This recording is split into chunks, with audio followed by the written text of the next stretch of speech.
आज मैं आपके साथ एक यूनिक पराठे की रेसिपी शेयर कर रही हूँ। इन पराठों में मैंने कचौरी की स्टफिंग भरी है, तो चलिए देखते हैं इन पराठों को हम कैसे बनाते हैं। आज की रेसिपी के लिए मैंने यहाँ पर 1 कप गेहूं का आटा लिया है। इसी के साथ ये मैंने सेव लिए, ये तिखे वाले सेव हैं। आप इसकी जगह पे जो नॉर्मल आते हैं सिर्फ नमक वाले, वो भी यूज कर सकते हो या गाठिया भी यूज कर सकते हो। इसी के साथ मैंने यहाँ पर कश्मीरी लाल मिर्ची ली है, ये मैंने 1 बड़ा चम्मच ली है। यहाँ पर मैंने 2 चम्मच टीस्पून तिल के लिए हैं। 1 टीस्पून मैंने लिया है धनिया, अक्खा धनिया। 1 टीस्पून मैंने यहाँ पर लिया है जीरा, और यहाँ पर 2 चम्मच लिए हैं सौंफ के, आधा चम्मच हल्दी पाउडर, 1 चम्मच मैंने यहाँ गरम मसाले की ली है। आप गरम मसाले की जगह कोई दूसरा गरम मसाला भी यूज कर सकते हो, जैसे हम दूसरे मसाले होते हैं, पाव भाजी का हो गया या चिकन मसाला हो गया, कोई भी मसाला आप अपनी मर्जी से इसमें यूज कर सकते हो। 1 बड़ा चम्मच यहाँ मैंने इमली की चटनी ली है। तो इमली की चटनी लेने की वजह से इसमें मीठा भी है, तो अगर आप इमली को भिगो के इसका पल्प डाल रहे हो तो आप उसमें फिर 1 बड़ा चम्मच शुगर की डालोगे। उसी के साथ मैंने यहाँ पर लिया है चॉप किया हुआ हरा धनिया, और नमक हमारी जरूरत के हिसाब से हम यूज करेंगे। तो यहाँ मैंने एक बोल ले लिया है, उसमें मैं डाल रही हूँ आटा, और आटे में हम डालेंगे नमक अपने जरूरत के हिसाब से। तो मैं इसमें थोड़ा सा हल्का सा नमक डाल रही हूँ, और इसे हम गूंद लेंगे जैसे हम रोटी का आटा गूंदते हैं।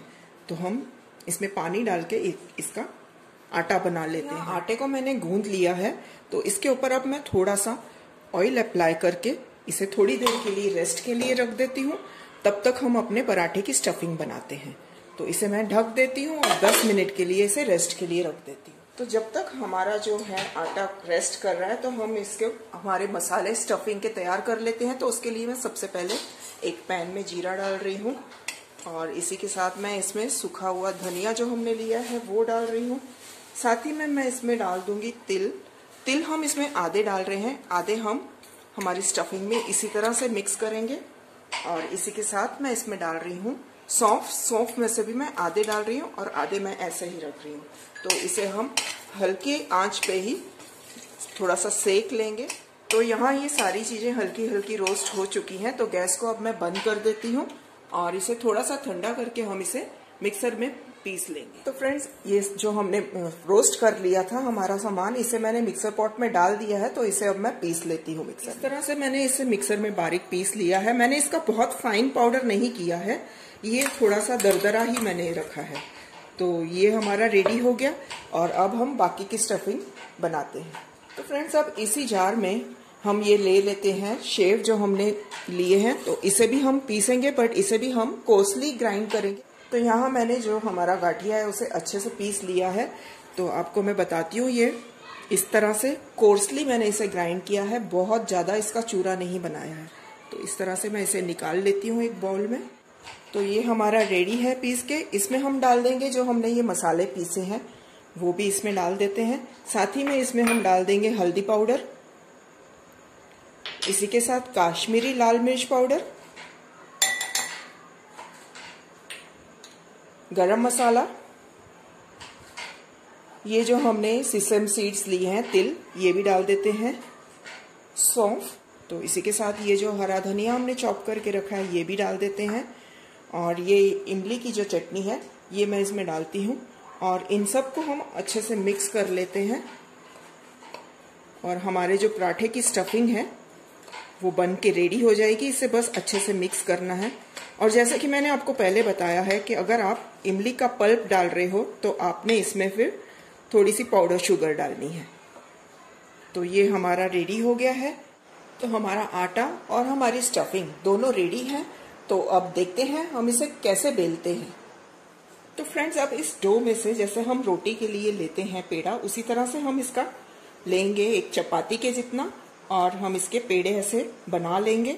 तो इस तरह से मैंने इसके 5 पेड़े बना लिए हैं। तो सबसे पहले हम सूखा आटा लगा लेते हैं एक पेड़े को, और इसे हम जैसे हम रोटी बेलते हैं उससे हमने इसे थोड़ा सा पतला बेलना है। तो मैं इसे बेल लेती हूँ अच्छे से। इस तरह से मैंने इसे बेल लिया है, आप देख सकते हो इसे मैंने बहुत मोटा नहीं रखा है।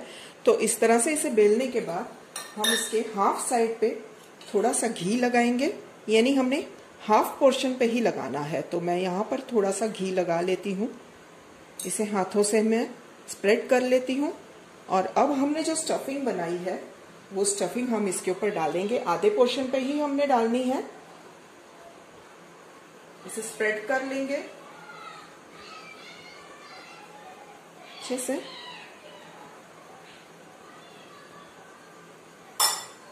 थोड़ा सा दबा लेते हैं हल्के हाथों से। और स्टफिंग भी आप अपनी मर्जी से कम ज्यादा डाल सकते हो।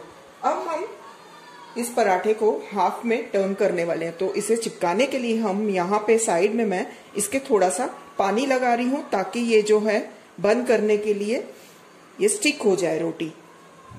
तो यहाँ पानी लगाने के बाद, यहाँ पर थोड़ा सा कम लग रहा है, मैं यहाँ और रख लेती हूँ।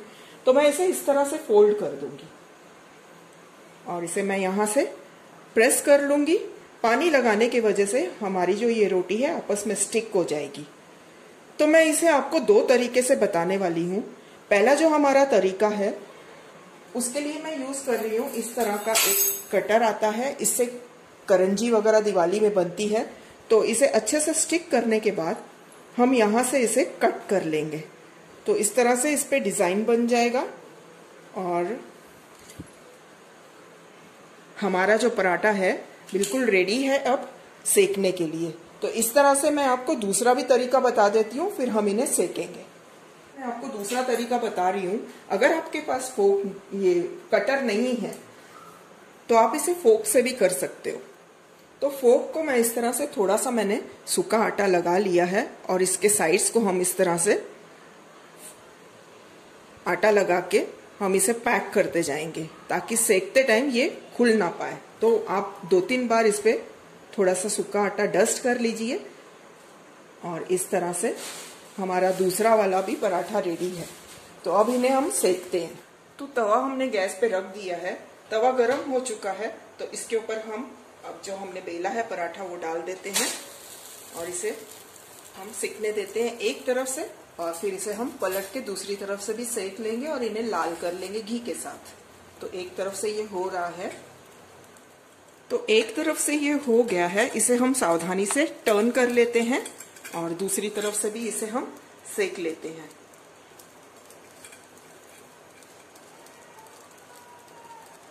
पूरी तरह से हमने इसे सेक लेना है कि ये बिल्कुल कच्चा ना रहे। तो इसे मैं फिर से टर्न कर लेती हूँ और इसके एंड्स को भी इस तरह से दबा के मैं पका लेती हूँ थोड़ा सा। और अब इसके ऊपर हम घी अप्लाई करेंगे। आपकी मर्जी है, आप घी अप्लाई कीजिए, बटर अप्लाई कीजिए। अगर आप ऑयल, रिफाइंड ऑयल लगाना चाहते हो तो आप वो भी लगा सकते हो। तो घी को लगा के इसे मैं फिर से टर्न कर लेती हूँ और हम इसे अच्छे से दबा के लाल कर लेते हैं, ताकि हमारा जो पराठा है वो अच्छे से बन जाए। तो हमारा पराठा जो है अच्छे से सीख चुका है। इसे मैं हल्के हाथ से थोड़ा सा इस तरह से टर्न कर लेती हूँ और दूसरी तरफ से भी इसे हमने अच्छा सेक लिया है। और अब इसे हम प्लेट में निकाल लेते हैं और दूसरा पराठा भी हम इसी तरह से सेक लेते हैं। तो इसे मैं निकाल देती हूँ प्लेट में और अब मैं इसके ऊपर डाल देती हूँ जो हमने पहले बेल के रखा है वो वाला, और इसे भी हम उसी तरह से सेक लेंगे। यहाँ आप देख सकते हो हमारा दूसरा वाला पराठा भी दोनों तरफ से मैंने अच्छे से सेक लिया है। अब इसके ऊपर घी लगा लेते हैं और घी लगा के इसे हम अच्छे से फ्राई कर लेते हैं। दोनों तरफ से हम इसे घी लगा के अच्छे से लाल कर लेंगे तो ये बहुत ही क्रिस्पी बनता है और कचौड़ी का जो मजा है हमें पराठे में मिल जाता है, क्योंकि हमने इसमें जो स्टफिंग डाली है वो कचौरीज में यूज होती है। तो इसे आप अच्छे से दोनों तरफ से पका लीजिए और पराठे को इसी तरह से बाकी भी मैं सारे पराठे जो हैं वो सेक के अपने तैयार कर लेती हूँ और फिर मैं आपको दिखाती हूँ कि ये अंदर से कैसे दिखता है। तो फ्रेंड्स, यहाँ मेरे कचौरी फिलिंग वाले पराठे बिल्कुल रेडी हैं सेक के। तो आपको मैं दिखानी चाहती हूँ कि ये देखिए, ये बीच में से इसकी स्टफिंग जो है वो दिख रही है और ये बिल्कुल कचौड़ी का टेस्ट पराठे में मिल जाएगा। तो फ्रेंड्स, आपको मेरी ये रेसिपी कैसे लगी मुझे कमेंट करके जरूर बताना और मेरे रेसिपी को आप शेयर कीजिए अपने फ्रेंड्स के साथ, रिलेटिव्स के साथ। और अब तक अगर आपने मेरे चैनल को सब्सक्राइब नहीं किया है तो मेरे चैनल को सब्सक्राइब कीजिए और भी नई रेसिपीज के लिए।